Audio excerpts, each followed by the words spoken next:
Thank you. Please be seated.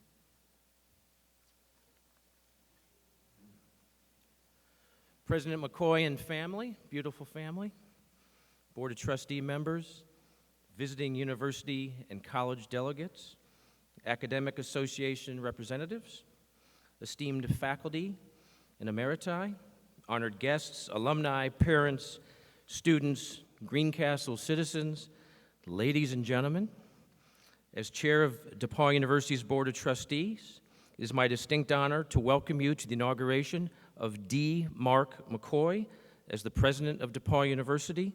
This is indeed a great moment for the university, and only the 20th time in our 180-year history that we observe the installation of a new president. The DePauw University family thanks you for joining us on this auspicious occasion and sharing with us our hopes, our pride, and our joy.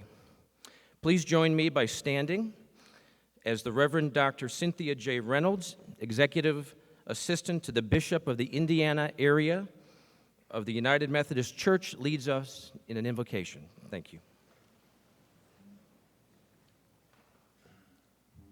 Let us pray. O Lord, we look to you on this day, whose help is always near.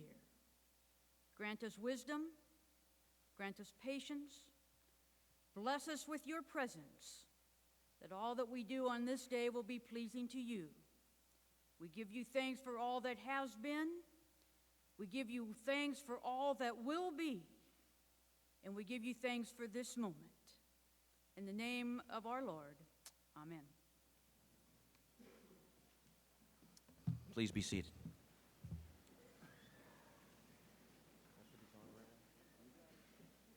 I'm sorry I didn't introduce myself earlier. My name is Marshall Revis, a former student here, graduated in 1984.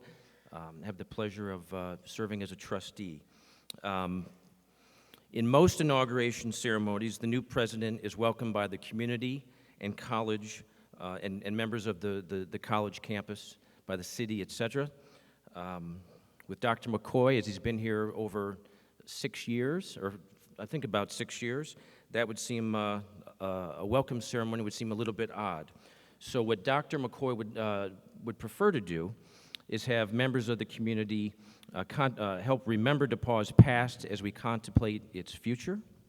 So it's my pleasure to welcome 8 individuals who will speak a little bit about DePauw's history. These include the Greencastle Mayor, William Dorey, several professors, Mac Dixon-File, Sherry Mao, Tamara Bobeff, and Harry Brown. We also have Student Government President Claire Hatfield, Associate Dean of Intercultural Life, Jeanette Johnson-Licone, and alumnus Jim B. Stewart, a former board chair and class of 1973, to help us remember DePauw. Mayor Dorey.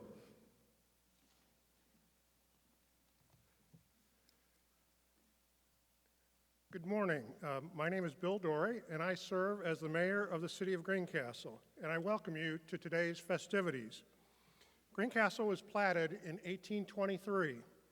The original plat of the town extended to Seminary Street, just a few short blocks from our location. Likely, in 1836, this spot was a farmer's field or a woodlot at the edge of town.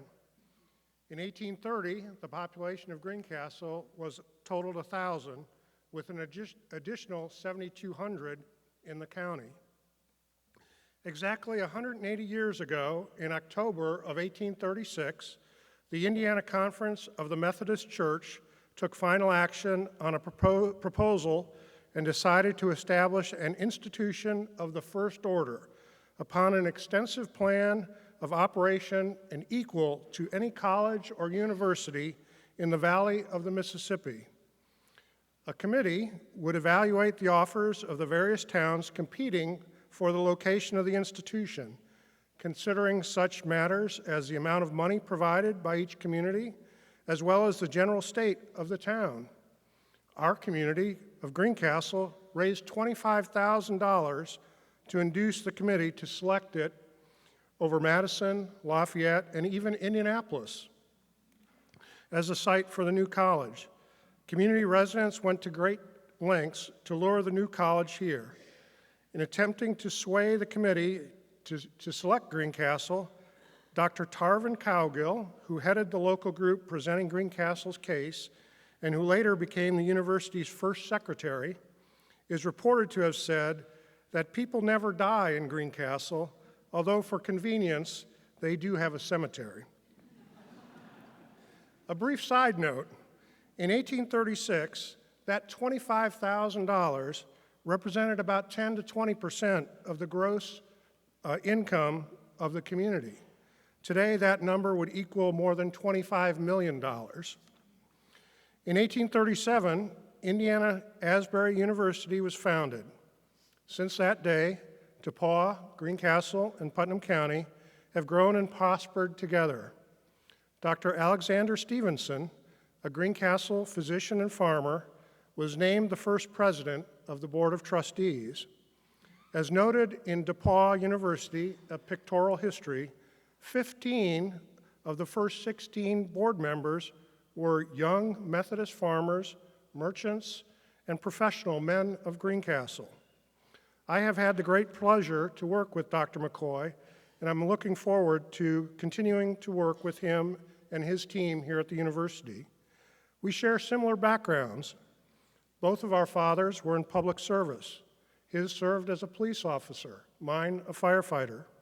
We both are first-generation college graduates.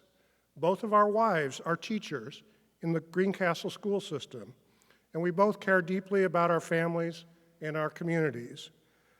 Dr. McCoy, on behalf of the entire community of Greencastle and Putnam County, I wish you and your team the best of success in your new role as the 20th president of the university.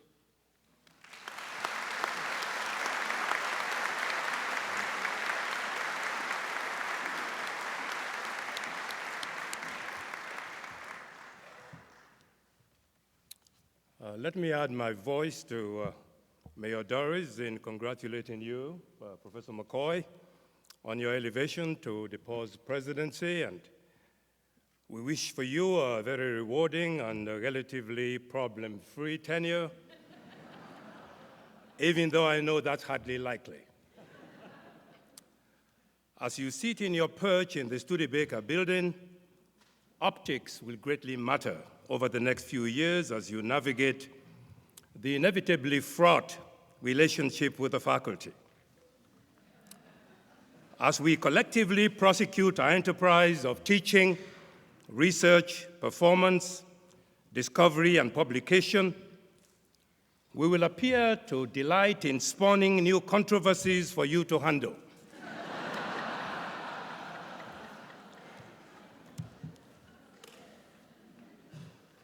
Do not for one moment doubt that, like you, we want a better DePauw. You might think we relish combat with you at every opportunity. We are much too busy to indulge in that. You might believe that the younger faculty cut their teeth, and those like me, long in the tooth, thrive in hurling those strings and arrows in your general direction. Far from it.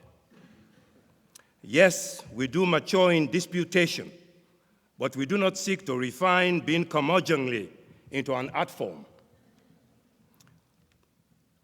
We gain little by incessantly making a fetish of speaking truth to power to make the president squirm. There's no profit in that. We know Abraham Lincoln's dictum that presidents are clothed in immense power. We are skeptical enough not to generally believe that. As you face the many challenges of office, and as you periodically feel isolated and beleaguered, we hope Micah's golden benediction, not Lincoln's fancy, will be your guide. Micah tells us to do justice, to love mercy, and to walk humbly. Let that guide your presidency and point your way. Let me now proceed to a piece on the evolution of the DePauw faculty that has been prepared for this occasion by the organizing committee. Academic life in the 19th century was drastically different from our current experience.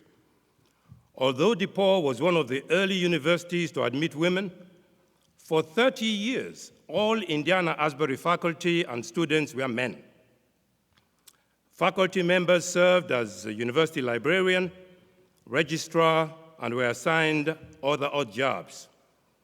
One professor was charged to visit saloons and gambling halls in town to look for errant students. Another was put in charge of floral arrangements for chapel. In those days, faculty were less specialized, as evidenced in the courses they taught.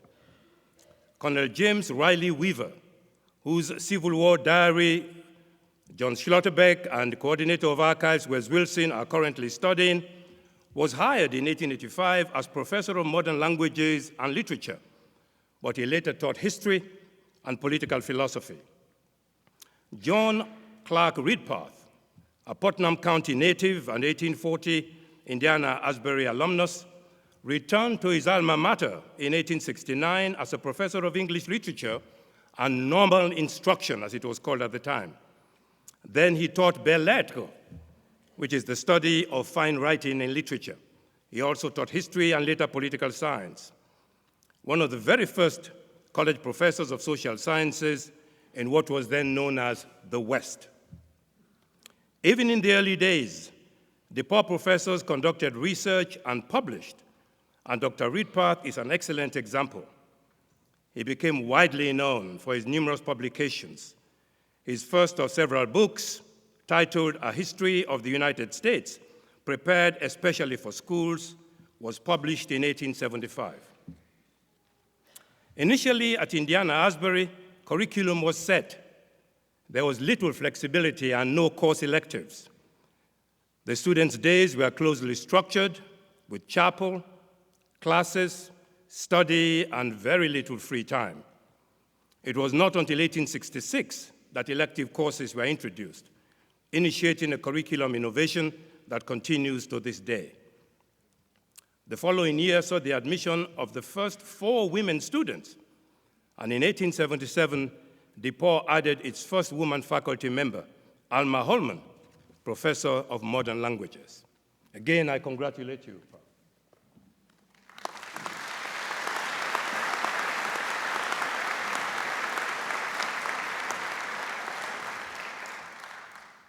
Good morning. My name is Sherry Mo. I'm from Modern Languages and Asian Studies. Max Act is always hard to follow, so I'm gonna just stick to my transcript, my text. The active endeavors of the professors were matched by bustling student engagement. In the early days of the institution that became known as DePauw University, literary societies were the primary social activities. In fact, the initial 2, established in 1838-39, counted almost all students among their membership and brought about great rivalry among the memberships. Today, we might be surprised to learn that the administration thought the societies were endangering both the health and morals of the young man, because literary meetings lasted until midnight. The 1840s saw the rise of new social orders, secret orders, fraternities, and sororities, the first of which was Beta Theta Pi in 1845. Initially viewed with suspicion by non-members, Greek organizations soon flourished. In 1879, female students formed a sorority, the first to be established in any American institution, and called it Kappa Alpha Theta. Then there was sports. Early Methodist clergy stood against sports and recreations of all kinds. But by 1866, DePauw had its first intercollegiate athletic competition against Wabash in baseball. And the Tiger legacy was launched. The first Mengnan Ball game was played in 1890 and is the oldest college football rivalry west of the Alleghenies. Women students began to participate in intramural track and field by the early 20th century. Music must have played a role in all these gaieties. Then, in 1884, the music school was founded, and theater performances began to be allowed in the 1880s. But it was not until the 1920s that dancing was allowed on campus, and big bands began to perform for the dances. Many outstanding musicians and actors have visited, performed, and taught at DePauw, including Pablo Casals, Vincent Price, Aaron Copland, Spike Lee, Jason Robert Brown, Bobby McFerrin, Yo-Yo Ma, Leslie Odom Jr., and our own David Cryer, class of 1958. Thank you, and congratulations, President.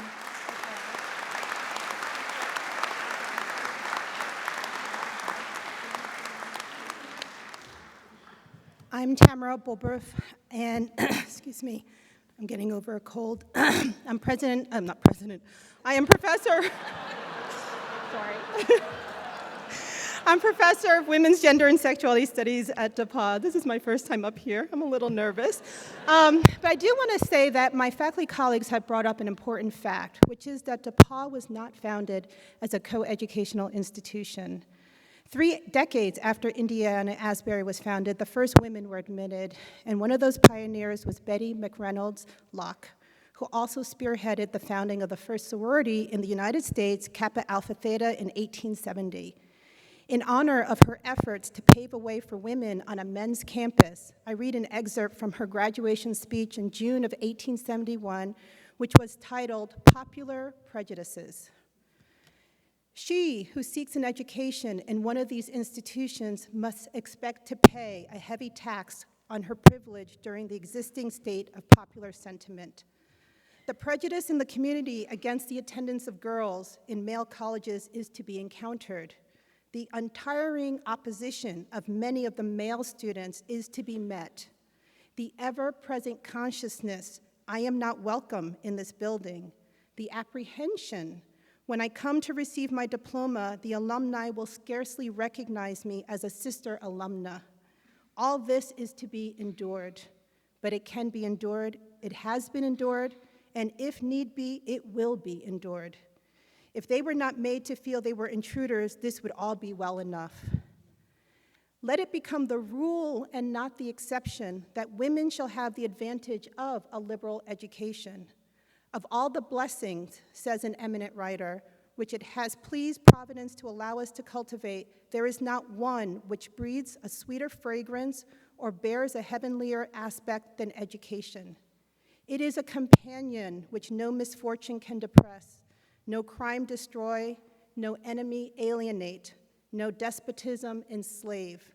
At home a friend, abroad an introduction, in solitude a solace, in society an ornament. It chastens vice, it guides virtue, it gives at once grace and government to genius. Without it, what is man? We add, without it, what is woman? Thank you.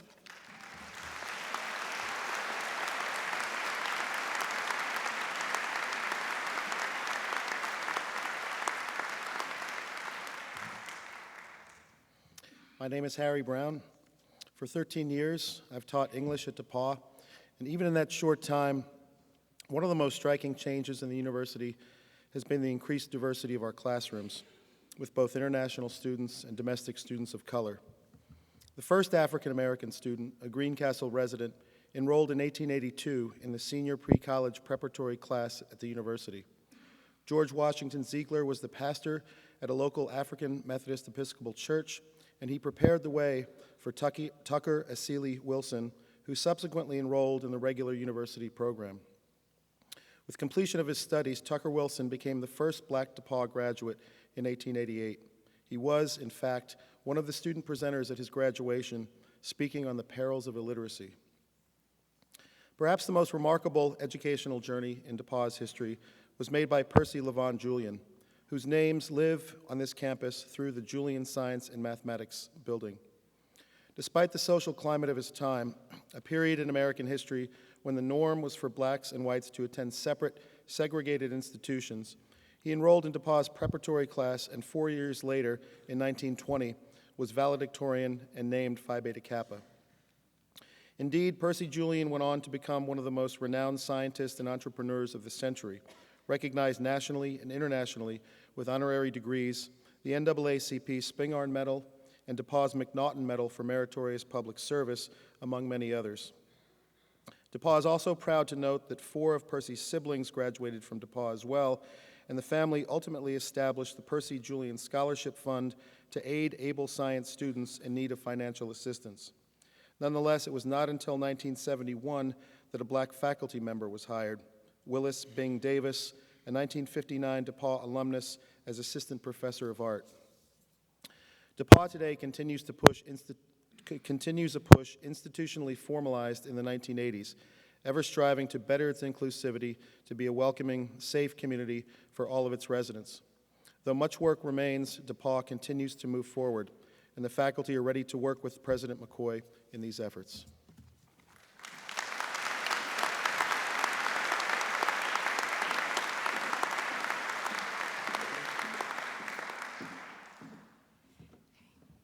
Hello, everyone. For those of you who don't know me, my name is Claire Hatfield, and I'm the DePauw University Student Body President.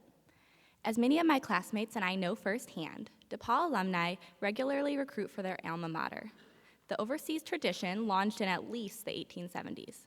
The first graduate to make a successful enrollment appeals abroad for this institution was alumnus and Methodist minister John Ng from the class of 1868. He was a teacher and a missionary in Japan. He persuaded 4 Japanese young men to make the arduous journey to Indiana in 1877, becoming the first international students to join our community. Of the 4 graduates, 2 of them entered the Japanese Foreign Service and both served as ambassadors to the United States and attaining other important governmental posts for their homeland. Another one of the 4 translated the Iliad into Japanese. Their legacy lives on via many international students who join this community each year from more than 40 countries, comprising over a tenth of DePauw's enrollment. But DePauw not only imports students, it exports many each year across our globe, providing educational and life-changing benefits, independent study, service, and personal development opportunities for Indigenous students that go far beyond coursework. Just last year, the Open Doors Report on International Educational Exchange, published annually, ranked DePauw number 4 among the nation's 4-year baccalaureate colleges for the number of students studying abroad during the previous academic year, and 3rd in the number of students participating in short-term study abroad experiences. In short, DePauw brings the world to Greencastle and sends the world the best we have to offer. Congratulations, and best of luck.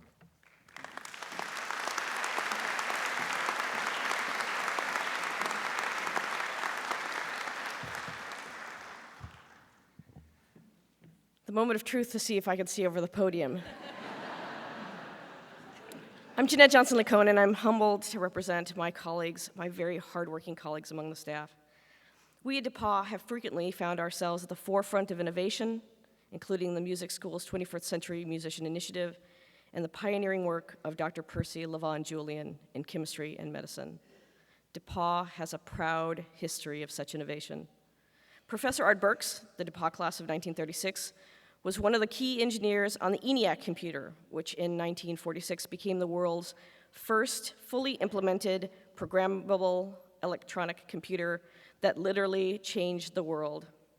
In fact, DePauw is proud to be the current home of several components of the ENIAC, which Dr. Burks secured before his passing.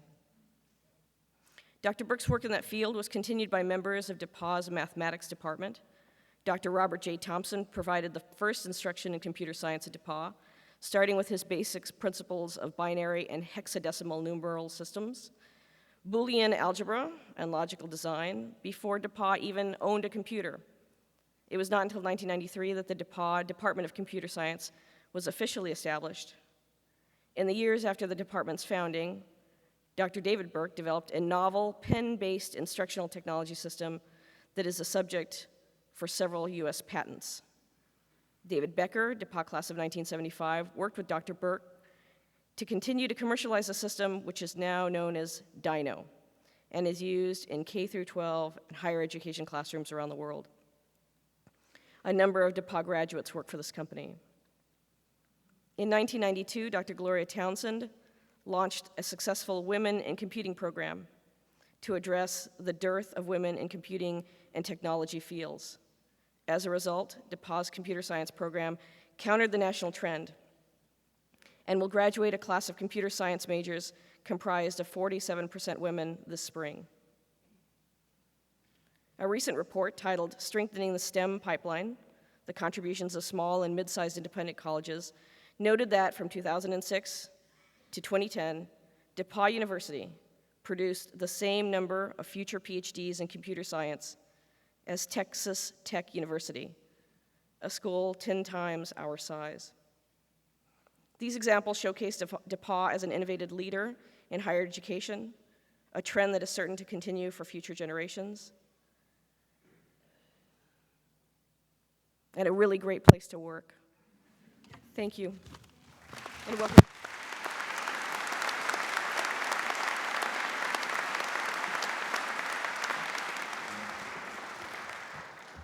Hi, I'm Jim Stewart, class of 1973, and I have the honor today of speaking on behalf of what I guess is the largest, but probably, at least to those of you on campus, the least visible part of the DePauw family, which are the alumni, and a very large subset of that group, extremely important, the donors to DePauw. We've had a wonderful week here celebrating 3 of the major donors in recent times, the Hoovers, the Greens, and the Ubbins, who had their portraits unveiled. And even though most of us alumni are not here physically on campus, great alumni of this institution permeate the campus with the names that live on, both on buildings, on scholarships, and will be there forever. It may interest you, though, to know that many of the most important donors to DePauw were not, in fact, DePauw alumni and did not have the benefit of the education we received. You've already heard about the contributions of the Methodist Church and the citizens of Greencastle in bringing DePauw to Greencastle and supporting it. And probably the best known of the benefactors of DePauw through its long history was Washington C. DePauw, after whom the school is now named. He was a devout Methodist and a philanthropist whose interest in then Indiana Asbury kept the college from going under during the Depression of the 1870s when many other schools did fail. Another Methodist who came to support DePauw was Clement Studebaker, for those of you who wonder why the Studebaker building is called Studebaker. And he is indeed the same Studebaker that founded the once illustrious automobile company that began as an Indiana wagon manufacturer. Later produced very highly regarded automobiles, especially for their extremely forward and stylish design. I know that firsthand because my grandfather drove a Studebaker. And then there's another benefactor who personally made it possible for me to come to DePauw, even though he had died long before I was born, and that is Edward Rector. He was a wealthy patent attorney whose interest was drawn to DePauw by a friend who was a graduate. Learning that housing was needed for the growing number of women students, he provided a sizable donation that led to the construction of Rector Hall. He would later follow that gift with another, setting up a distinguished scholarship that made a college education within the reach of thousands and thousands of highly qualified young people who would not have been able to attend college without the benefit of this scholarship. I'm sure an audience survey today would indicate that there are many Rector scholars among us, not just me. I would also like to say that because I had the privilege of serving on the Board of Trustees, as many of us here have, that Dr. McCoy, in becoming the next president of DePauw, is not an unknown commodity to us. We have not gotten to know him extremely well during his years of doing an amazing job as Dean of the School of Music. So we know already that he has every quality and then some to be an outstanding president of DePauw. But I want to tell him today, on behalf of all the alumni, that we believe in you, Dr. McCoy. We are here to support you, and we hope you will turn to us in times good and bad whenever we can be of assistance and counsel. Thank you.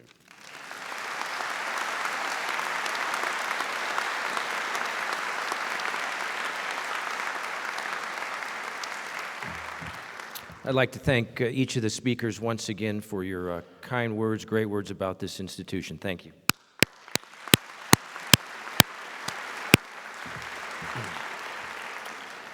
DePauw has and has always had a world-class English department with many great teachers and writers and poets. And one of them today, Dr. Joseph Heithaus, Associate Professor of English, will recite a poem that he's penned for today. Dr. Heithaus?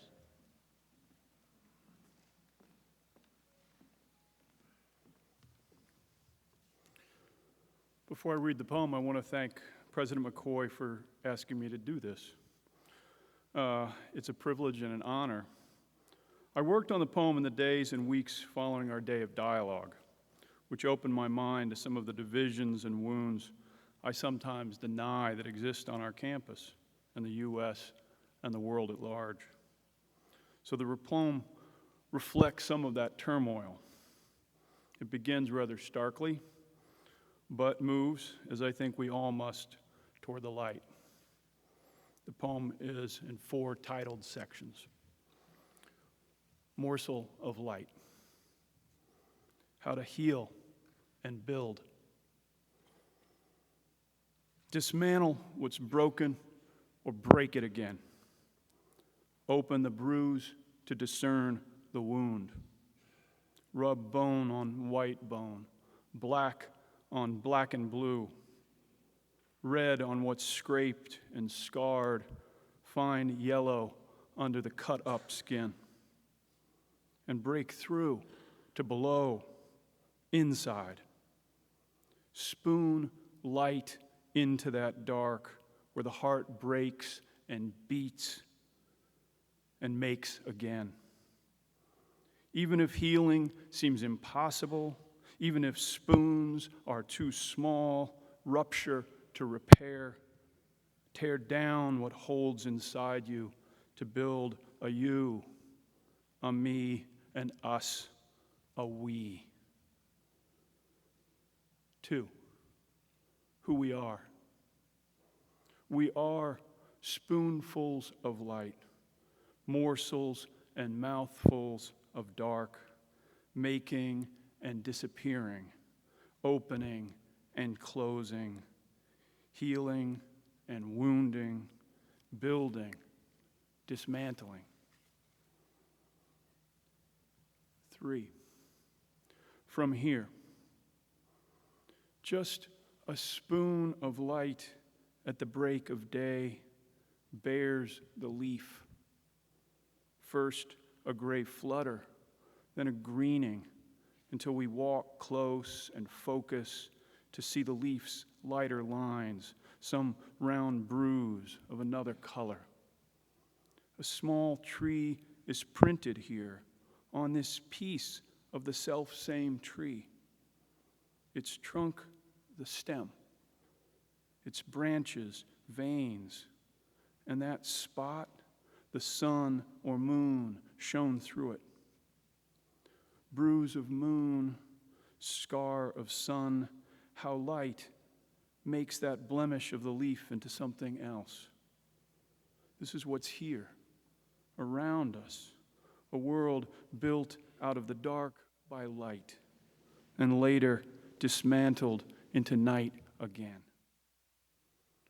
4, so, go ahead, take a mouthful of the tree's fruit, and remember the bitter skin, the sweet meat, and what we must break to get there, to build what we can from what we see and pluck and taste and spit out. First, let us dismantle, destroy if we must, to discern, then let's remake the world from each spoonful of darkness and every morsel of light.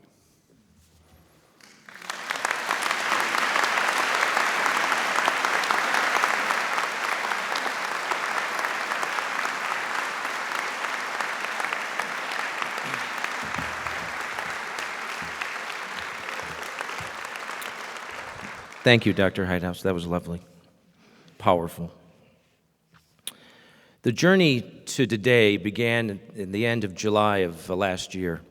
I was on campus on my way to Indianapolis for a memorial service, and I stopped in and talked to Dr. Casey. He informed me that he was leaving and on his way to Colgate. Being a trustee is not all that difficult, but that news was daunting to me. So I did what any reasonably smart man would do. I called a woman.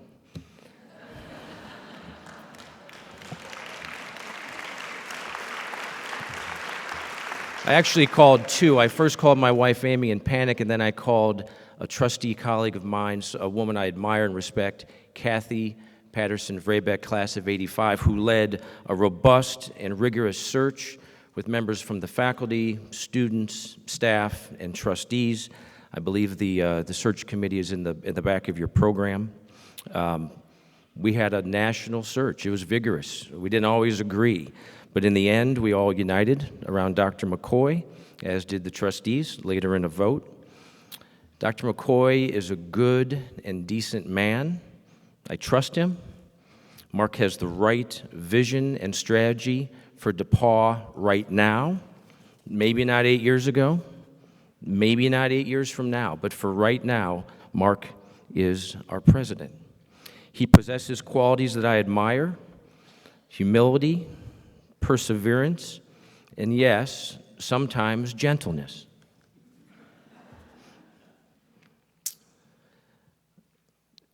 So, Mark is not perfect. None of us are. He will make mistakes, as we all do. But I like to remember a psalm. This one is from David, and it's for every man, woman, and child on this planet, and I'd like to read it to you. It says, "If a Lord delights in a man's ways, he keeps his steps firm. Though he stumble, he will not fall, for the Lord upholds him with his hand." I'd like to call on each of us, every member of this entire community, to uphold Dr. McCoy as he faithfully endeavors to carry on the calling of this great institution we call DePauw.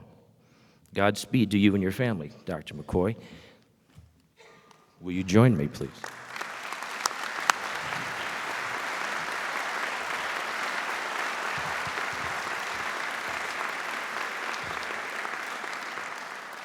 So I'd like to call your attention to the seal of DePauw that's behind Mark and me. The seal was adopted 113 years ago. On the outside, you see the words, and please try not to laugh, Universitatis DePauwis Sigum Greencastle, Indiana. Okay, so that says DePauw University, Greencastle, Indiana. 46135.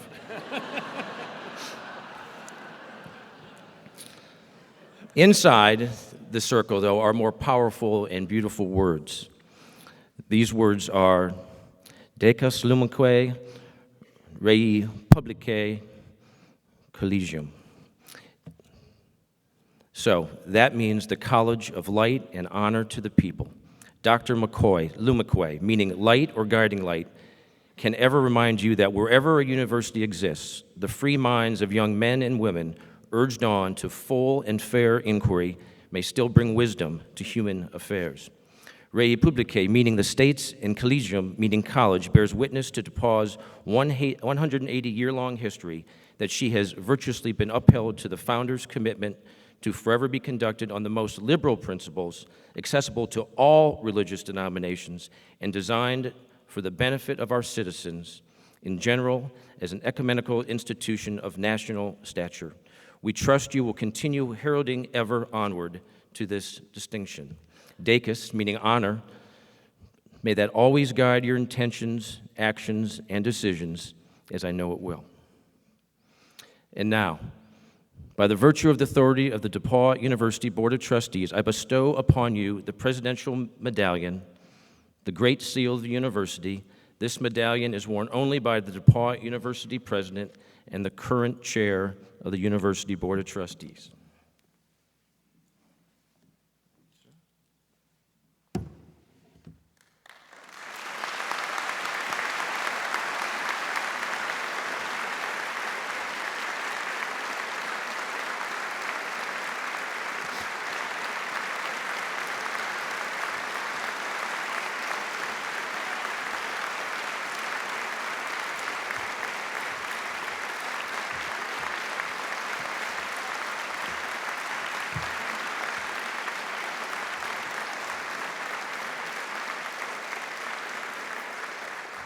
President McCoy, on behalf of the trustees, I welcome you as the 20th president of DePauw University. I assure you of our confidence in you and pledge our support to you as you strive to continue the greatness that is this university's destiny. Friends, I now present to you the 20th president of DePauw University, D. Mark McCoy.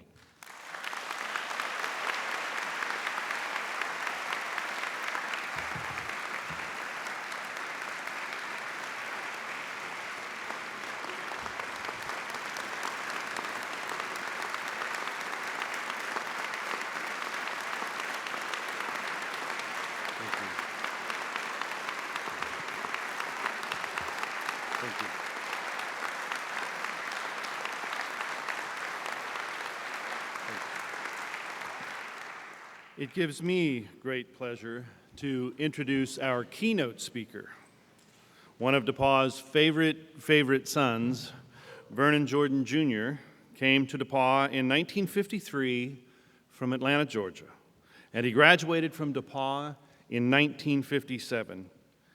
He went on to Howard University for his law degree and now holds honorary degrees from more than 70 colleges and universities in America. He is a member of the bars of Arkansas, the District of Columbia, Georgia, and the U.S. Supreme Court. He is a member of the American Bar Association, the National Bar Association, the Council on Foreign Relations, and the Bilderberg meetings. Mr. Jordan's illustrious career has included positions such as President and Chief Executive Officer of the National Urban League, Executive Director of the United Negro College Fund, Director of the Voter Education Project of the Southern Regional Council, Attorney Consultant, U.S. Office of Economic Opportunity, Assistant to the Executive Director of the Southern Regional Council, Georgia Field Director of the National Association for the Advancement of Colored People, and Attorney in private practice in Arkansas and Georgia. Mr. Jordan's presidential appointments include the President's Advisory Committee for the Points of Light Initiative Foundation, the Secretary of State's Advisory Committee on South Africa, the Advisory Council on Social Security, the Presidential Clemency Board, the American Revolution Bicentennial Commission, the National Advisory Committee on Selective Service, and the Council of the White House Conference to fulfill these rights. In 1992, Mr. Jordan served as the chairman of the Clinton Presidential Transition Team. Mr. Jordan is the author of Vernon Can Read, a memoir, and Make It Plain, Standing Up and Speaking Out. It gives me immense pleasure to welcome home to DePauw and to introduce today's keynote speaker, Mr. Vernon Jordan.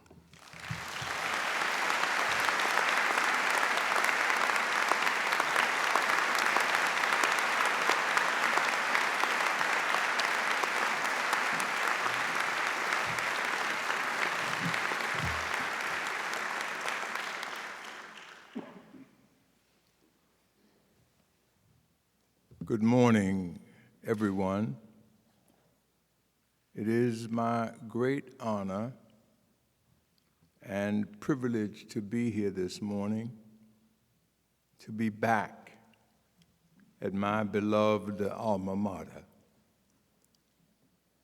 and to celebrate the inauguration of the 20th president of DePauw University, Dr. D. Mark McCoy.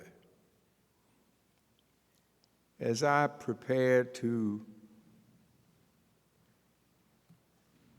make this talk, I found my 1957 DePauw yearbook to look again at the photo taken in November of 1956, just after Adlai Stevenson lost the presidential election to Dwight Eisenhower. The election was not close.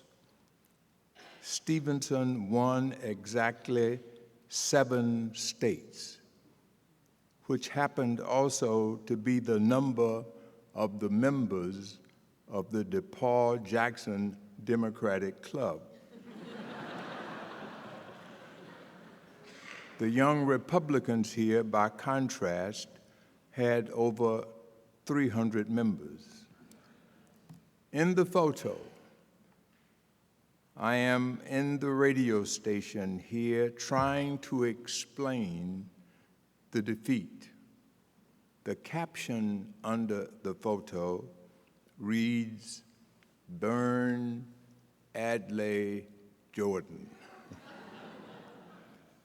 So while I have not always been accurate in picking presidents, I believe that DePauw has made an excellent choice in selecting Dr. D. Mark McCoy as the 20th president of DePauw University.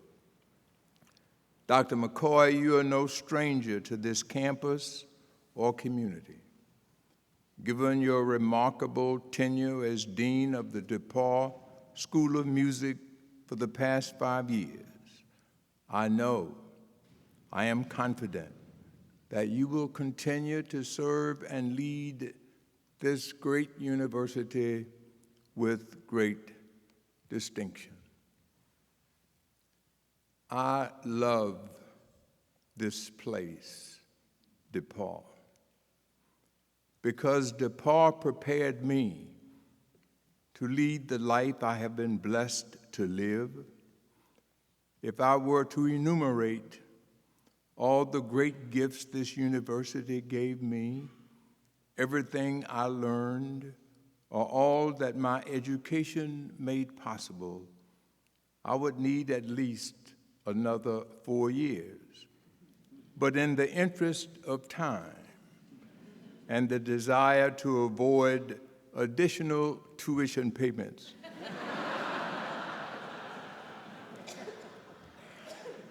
I'll say this: DePauw University nurtured my growth and maturity. I made lasting friendships here. And if I had my life to live over again, I would return to DePauw. I remember my parents dropping me off outside of East College my freshman year, 1953. My brother, happy that finally he would have the bed and the bedroom to himself, said a quick goodbye and rushed off to the station wagon. My mother, with tears in her eyes, said, "God bless you, son," and slipped $50 into my pocket. My father gave me a firm handshake, looked me straight in the eye, and said, "You can't come home."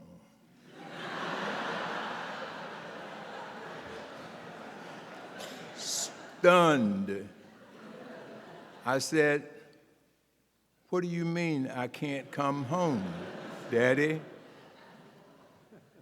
And my father said, "Your classmates attended fine township high schools and prep schools, and you attended a segregated, ill-equipped, overcrowded, double-sessioned, colored high school in the South.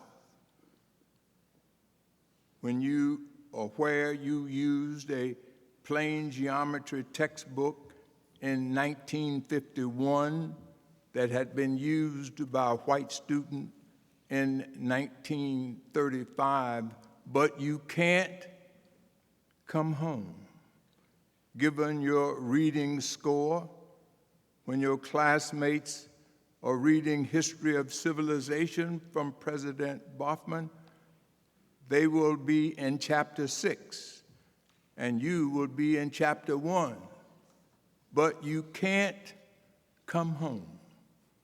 Puzzled, confused, I said, "What should I do, Daddy?" And my father said, "Read, boy. read. So that's what I did. And 4 years later, immediately after graduation, my brother slowly walked up to congratulate me, thinking that I may be returning home. My mother, tears in her eyes, said, "God bless you, son," and this time gave me $100. My father gave me that same firm handshake, looked me straight in the eye and said, "You can come home now. You can come home." And yet, by the time he said that, I realized I had made DePauw another home, a second home. And even though it was not always easy, and though there were some inconveniences and moments of unhappiness, I received an excellent education here. DePauw expanded my mind, broadened my horizons, lifted my sights, and prepared me to serve and to lead. While I came here to learn political science and history, it was also an opportunity to learn about people I did not know and people who did not know me. So while I learned a lot here, I also taught a lot just by the very fact of my presence. That's in part because I was the only black student in my class, one of only 5 enrolled at DePauw at the time. My roommates were 2 white Midwesterners. They were seniors and best friends and planned to room together their senior year. But when they showed up at 106 Longden Hall, I was already there for freshman orientation week. When they walked into that room and saw me sitting there, the look on their faces said it all. What have we gotten ourselves into now? They were not hostile or impolite. We coexisted for 3 weeks. Then one night, I came in from the library, and they were in the room in deep conversation.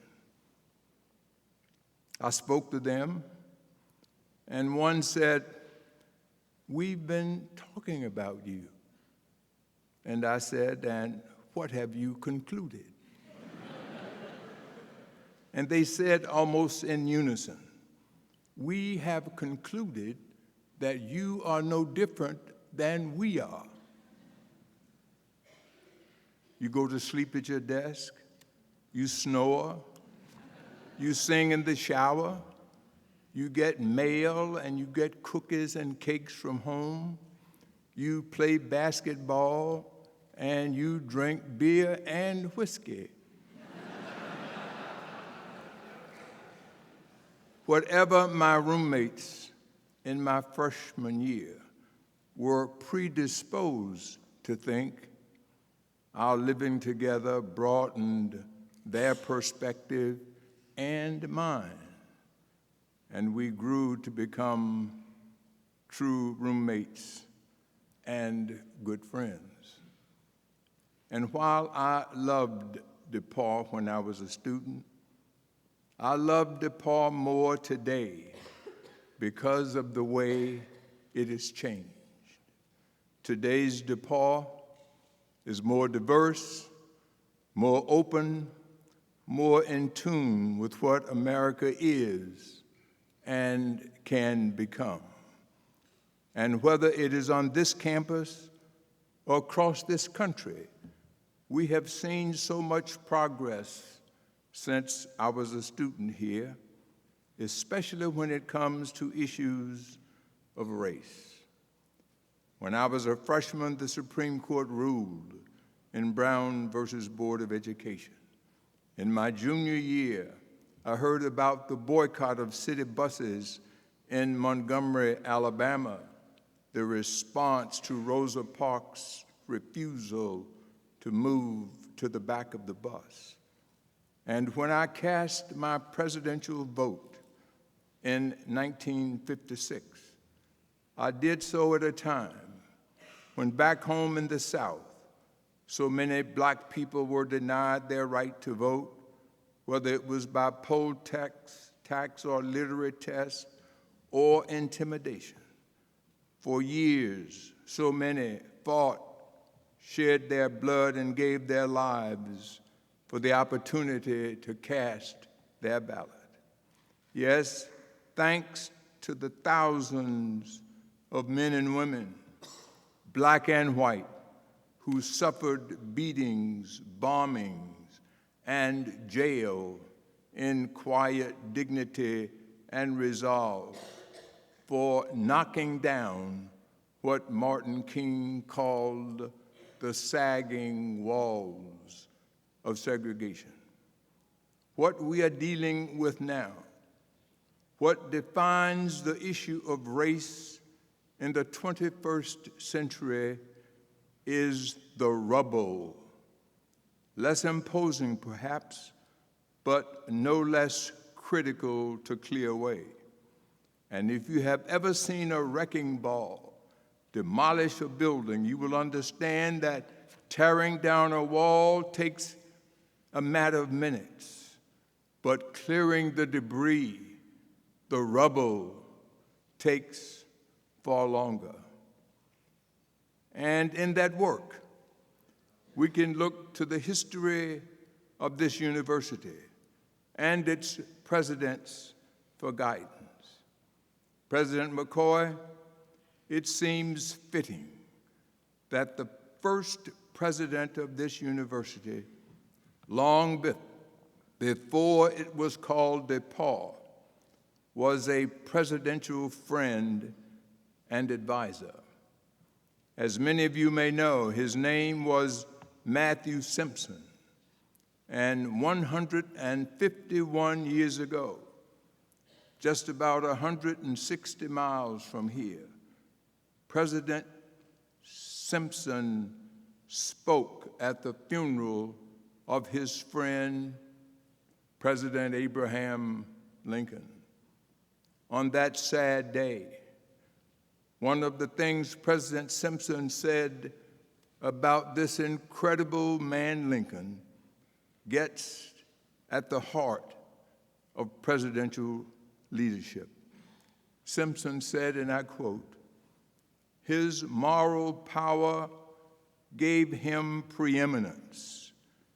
People saw in him a man whom they believed would do what is right, regardless of all consequences." President McCoy, my hope is that you will not only exercise that moral power, but lead this institution in such a way that DePauw students learn to exercise their moral power. And one such opportunity to wield that moral power, to use our incredible rights and freedoms comes in 10 short days.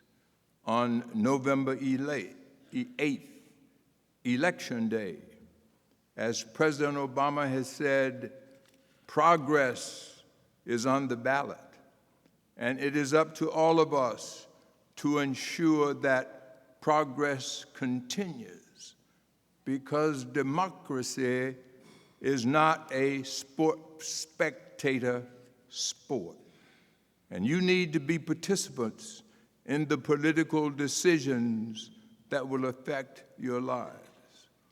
So whatever your political affiliation, Republican, Democratic, Green, or Independent, it is vital for you to be fully informed about the issues of our day and to participate in the political process. I know that actor Leslie Odom Jr. was here a few weeks ago to take part in the Urban Lecture Series. Now, I would not be surprised if he referenced this line from the musical Hamilton, when in his final moments, Alexander Hamilton refers to America as a great unfinished symphony. President McCoy is someone who has actually composed a symphony, and given our current political climate, I think President Simpson's line deserves our consideration. If we accept that our country is indeed like a great unfinished symphony, then we each have a part to play here at DePauw and here in America. One instrument for change and for progress is our vote. Of course, we should not expect perfect harmony after November 9th. We will still have so much work to do to heal from a campaign that has reopened many old wounds and even inflicted new ones. But I believe that we can rise up and transform, that we can come together and clear the rubble, not to make America great again, but to make America greater than it has ever been before. Here, Langston Hughes, oh, let America be America again, the land that never has been yet, and yet must be the land where every man is free. In closing, I offer you an illustration as a testament to my enduring belief in the power of people and the nations to transform, to change, to progress. In May of 1980, I was shot in the back with a .30-06 rifle in Fort Wayne, Indiana.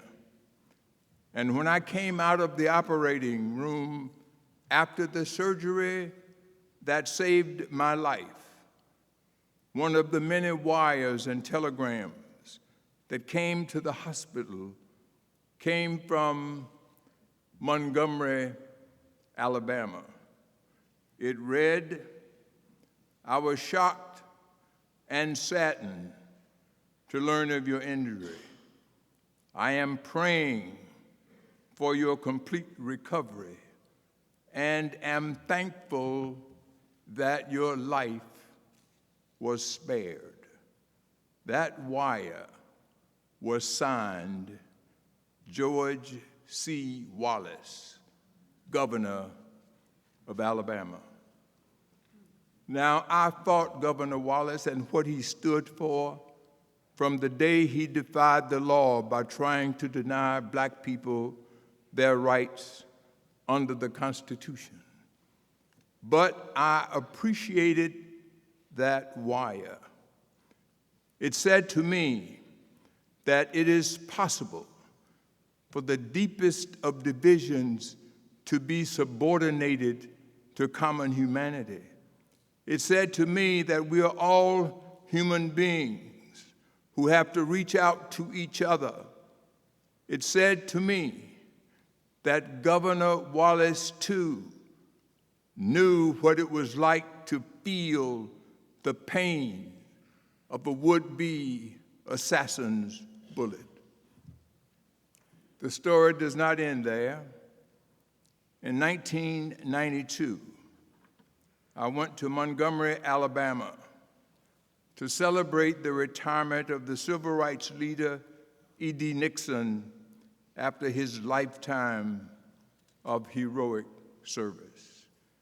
5 minutes before the program started, the Alabama state troopers wheeled Governor George Wallace into the auditorium of the George Washington Carver High School.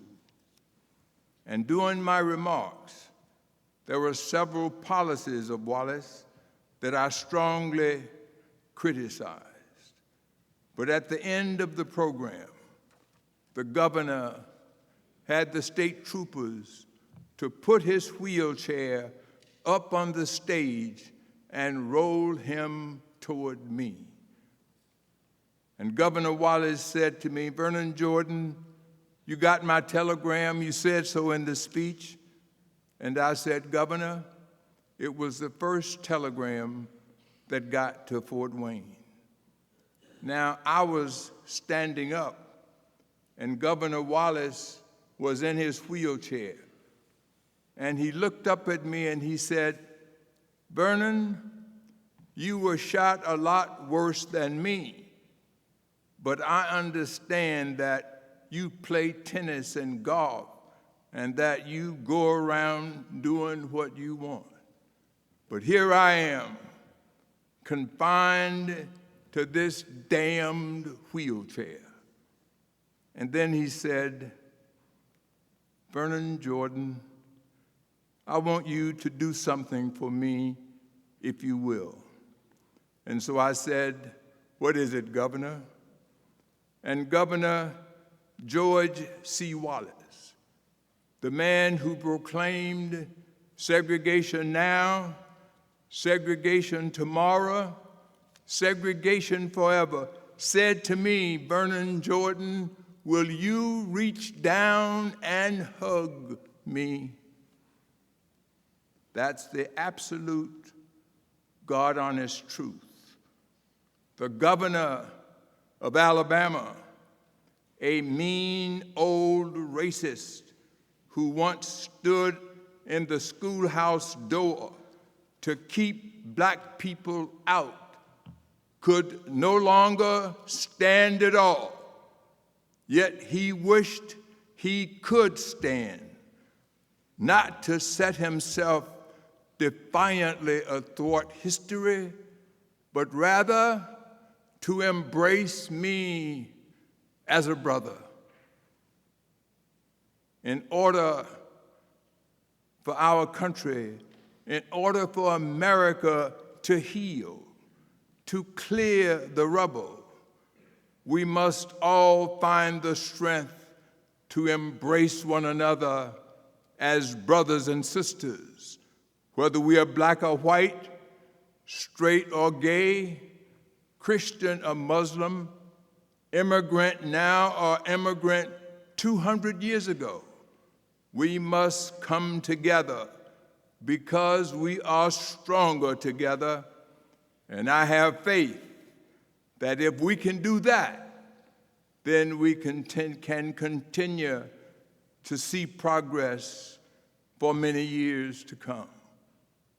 President McCoy, DePauw University, faculty, students, alumni, staff, this is your charge to keep, your calling to fulfill, your rendezvous with destiny, and to that end, may you neither stumble nor falter. Rather, may you mount up with wings as eagles. May you run and not be weary. May you walk together and not be faint. May God bless you and keep you. May God bless DePauw University. May God bless America. Thank you.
my prepared remarks, I'd like to just say a few words of thanks to my mother, Susie McCoy, to my wife, Lisa, my beautiful daughters, Hadley, Maddie, and Sammy.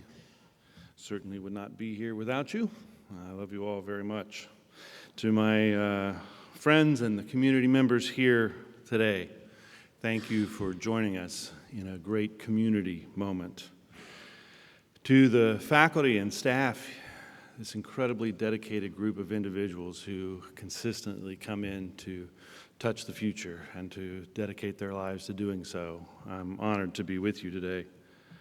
To the students, thank you for that beautiful music, and it's great to have you here. I would simply remind you that you, not I, are the reason that we are here today. And all of the work that happens on this campus is for you and to make certain that you have the most powerful educational experience that we can provide you. To the cabinet and to the President's office staff, I consider myself fortunate to be among you and to be your colleagues. I look forward to the work that we can do together. To the board, I would say thank you for your trust and your faith and for all that you do for DePauw. You can't step on this campus without seeing the impact of this amazing board. To the poets and musicians and our friends in the School of Music, let me say thank you very much for the way your art changes the world. Thank you for being a part of this. We also have two friends with us joining us again after a bit of hiatus, and it's wonderful to welcome them back. Two people who had a profound impact on DePauw's past and still impact DePauw's future, and that is President Emeritus Bob Bottoms and his wife Gwen. Welcome home.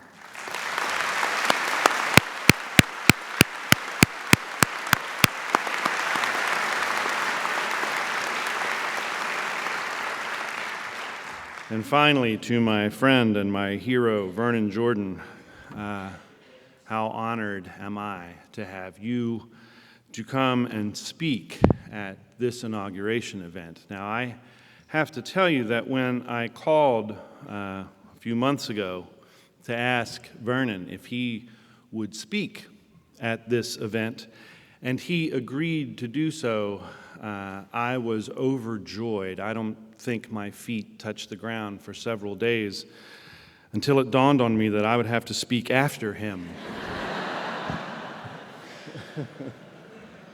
People often ask me if it's difficult to be a college president these days, and I say it's particularly difficult at DePauw because it's always your responsibility to deliver the last speech, and you have a lot of brilliant people to follow, and today is no exception.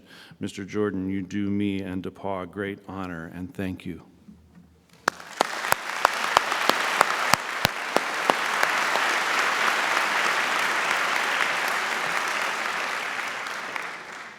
Today presents a special opportunity to celebrate, to commemorate, to remember DePauw. 20 times in 180 years, DePauw has found itself at a moment like this, a moment to reflect. And I would like to use my portion of that moment to reflect on the idea of DePauw and the ideal DePauw. Between the idea and the ideal exists a delta, a distance that we want to see ever smaller every time we meet at a moment such as this. And that work remains before us. The idea of this university began, as Mayor Dorey reminded us, 180 years ago this month. The idea that a college this far west, quote, to be conducted on the most liberal principles, accessible to all religious denominations, and designed for the benefits of the citizens in general, was an ambitious idea 180 years ago, and it is no less so today. The idea of this university truly began even before 1836, and the ideal university has been in construction ever since. Now, this construction includes the obvious and visible efforts, such as the Wallace Stewart Commons in the beautiful Hoover Hall that we dedicated yesterday, the Welch Fitness Center and Revis Stadium, so recently completed, and the Stewart Plaza that we will see next fall. Yet they are only a part of it. The ideal DePauw has been in construction since 1837 through the efforts of faculty, staff, students, and alumni, as we heard from our distinguished faculty, staff, student, and alumni speakers today.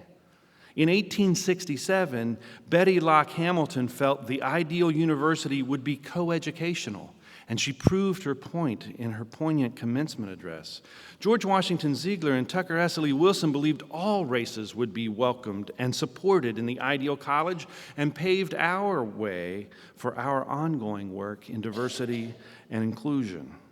Faculty in 1866 suggested the ideal college would not be so strictly structured and should allow electives into the curriculum. And alumnus John Ng convinced 4 Japanese students to travel to Indiana in 1877 and enroll here because he believed the ideal college would be international.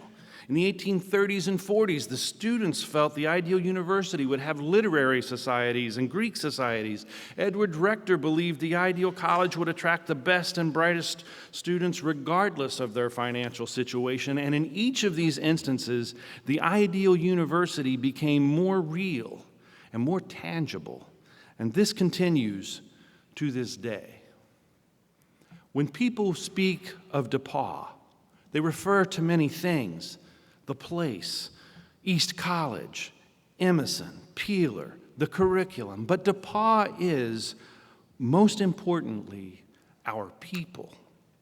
If you have taught here, thought here, lived here, loved here, worked here, touched here, you are DePauw. We, all of us gathered together today, are DePauw. And it is to us then to strive ceaselessly and caringfully toward the ideal DePauw.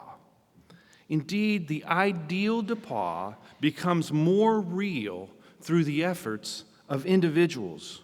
Winona Welch taught here from 1930 to 1961, and there's an exhibit on her in Julian that includes a line from an article about her in Britannica. The many awards and honors she received in the course of a long, distinguished career as a scientist pleased her deeply, but somehow one expects that the honor that touched her heart most deeply was to be considered one of the outstanding teachers at DePauw University. Dorothy Brown dedicated her life to education, and DePauw is closer to the ideal because of that work. Andrea Sununu has become a legend on this campus for her fastidious devotion to her students, not to mention her scurrying across campus with armloads of papers to grade. And DePauw is closer to the ideal because of that devotion. Tony Robertson has been a leader in facilities management for over 30 years, and DePauw is closer to the ideal because of that leadership. The list goes on and on. Steve Trulask believes students should study abroad and created Servicio. Tim and Sharon Ubben decided to bring the world to DePauw through the Ubben Lectures. Judson and Joyce Green decided to show the world a new method of music education through a beautiful building and the 21st Century Musician Initiative. Don and Barbara Daskey decided to guarantee that the DePauw education was within reach for all through their support of the DePauw Trust. With each step, DePauw moves closer to the ideal. On this campus, Bill Bond served as carpenter for 35 years. Dick Shuck has been serving DePauw for 40 years, Orsina Smith for 41, Paige Cotton 44, Louis Moger 46. Maureen Karkeek has impacted many, including my children, and the children of many of us gathered here, and has been doing so at DePauw for 65 years.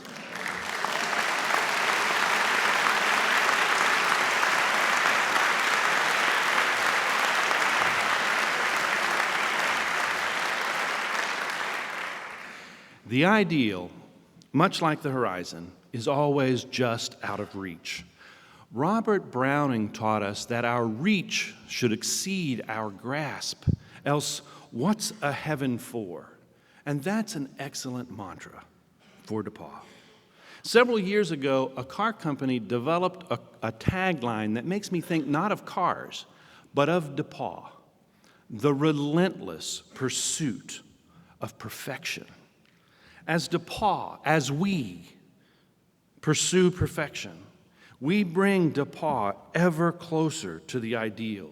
When we diversify our faculty, staff, and students, we move closer to the ideal. When we create the McDermott, Pulliam, Hubbard, and Tenzer Centers and the Prindle Institute, we move closer to the ideal. When we strive to make every student on this campus feel welcomed and wanted, we move closer to the ideal. When we realize there is no them, we are only us, and we are DePauw, one DePauw. We move closer to the ideal. Ralph Waldo Emerson told us that to know even one life has breathed easier because you existed is to have succeeded. By that definition, DePauw has succeeded 100,000 times over. DePauw has been a beacon of hope and opportunity that has changed countless lives and continues to change lives every day. And our good and important work will never finish. And so we dedicate ourselves at this rare moment of reflection to this work. As we remember DePauw, we must remember, DePauw, that our work is neither perfect nor complete, but is built upon generations of good and noble effort. Efforts that fuel the determination to be ever more perfect, to relentlessly strive toward the ideal DePauw. The next generation of Holtons and Rectors and DePauws are among us today and being created in our classrooms today to ensure that our pursuit of the ideal DePauw never stops. The next generation of Betty Locks and Percy Julians and Fred Murads and Vernon Jordans are among us today and being created in our classrooms today to remind the world why DePauw is so necessary and so needed. This is good and noble work, and I and every one of us here today are blessed to be a part of it. I am honored and humbled to work with each of you to move us ever closer to the ideal DePauw. Thank you.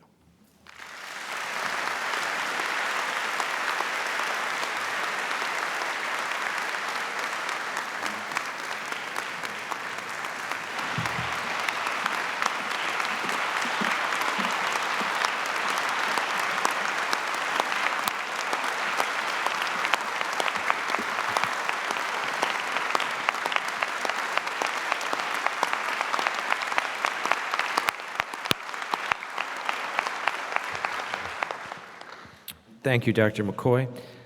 I'd now like to welcome 9 student musicians, accompanied by Amanda Hobson, to sing Remember DePauw by internationally renowned writer and performer Nancy Ford Charles, a member of the class of 1957.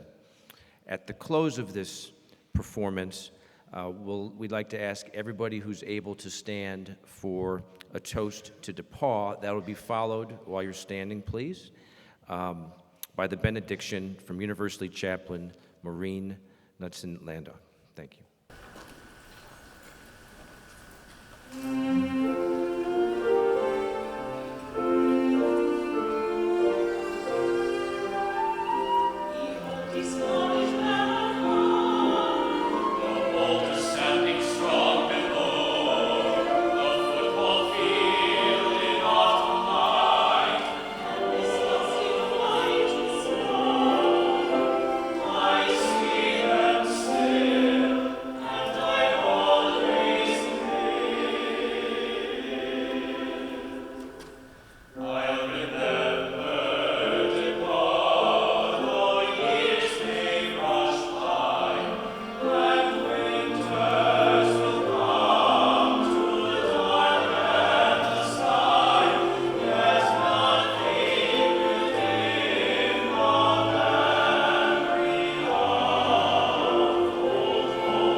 to write the next chapter in this DePauw story. May God grant us wisdom and courage so that our work and our play, our study and our friendships inspire future generations, tigers yet to be born, to look back upon this season and say, those days are worth remembering, and not because we were people striving to be remembered, but because life lived well is not easily forgotten. Amen. If we could ask you to be seated during the recessional. Afterwards, everyone is invited to a community picnic just west on Hannah in Scott Hamilton Park. There's several athletic contests this afternoon. Thank you sincerely for attending and participating today on Dr. McCoy's inauguration. Have a great weekend.